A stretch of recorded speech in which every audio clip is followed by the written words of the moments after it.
The great egalitarian blunder. This is our gift to the next generation. Student debt, now amounting to $1.1 trillion in America and £100 billion in the UK by 2018. This isn't social mobility, it's social enslavement, when many graduates have debt on their backs until they're middle-aged and they can't buy a home or a pension. There should be scholarships that reward ability and excellence. It would make a big difference. Because all students can't have scholarships or bursaries, is that good reason why only a tiny number of students should have them? Look at these latest horror figures. The Times, the 25th of November 2013.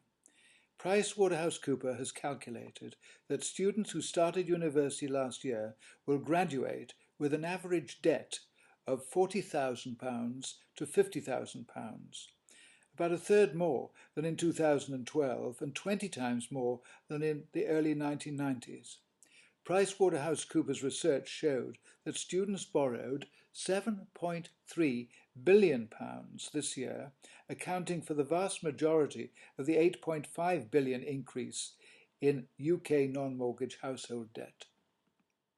Quote, "This significant increase is likely to have profound effects on graduates' future borrowing and consumption patterns."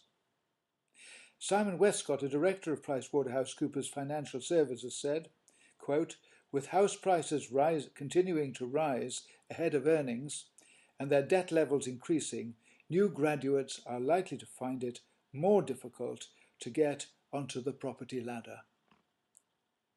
These loans are paid back by paying 9% of any income over £21,000 with compound interest charged from the date of inception of the loan at the rate of inflation plus up to 3% per annum. The interest does not accrue while earning less than £21,000 per annum.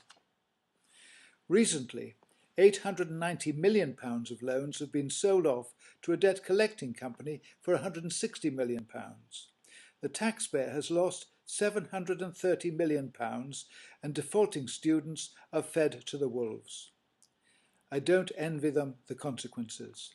Not even Wonga may want to know them.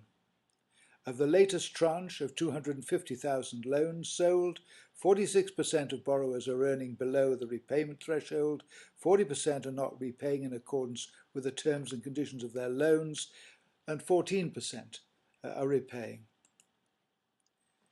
In March 2013, there were 14,000 students living overseas who were behind with repayments of £100 million. Those figures from the National Audit Office.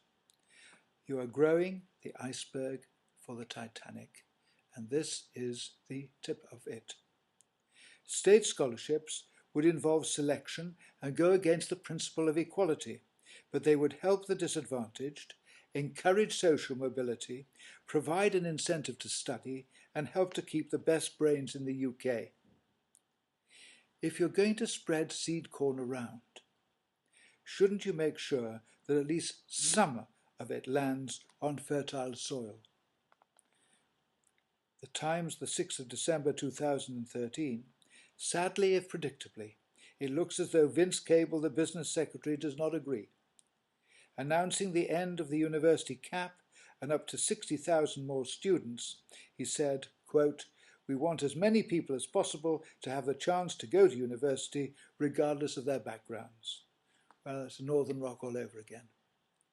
Wendy Platt, the director of the Russell Group, said, "We have always said that quality higher education should be prioritised over quantity, especially in times of limited funding. We are therefore concerned that the government has chosen to put additional taxpayers' money into growing student numbers so substantially."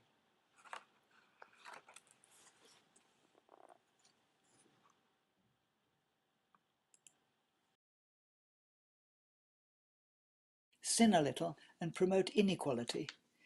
Stop making selection and competition dirty words. Reward ambition and excellence. Give scholarships and bursaries to the many, not the few.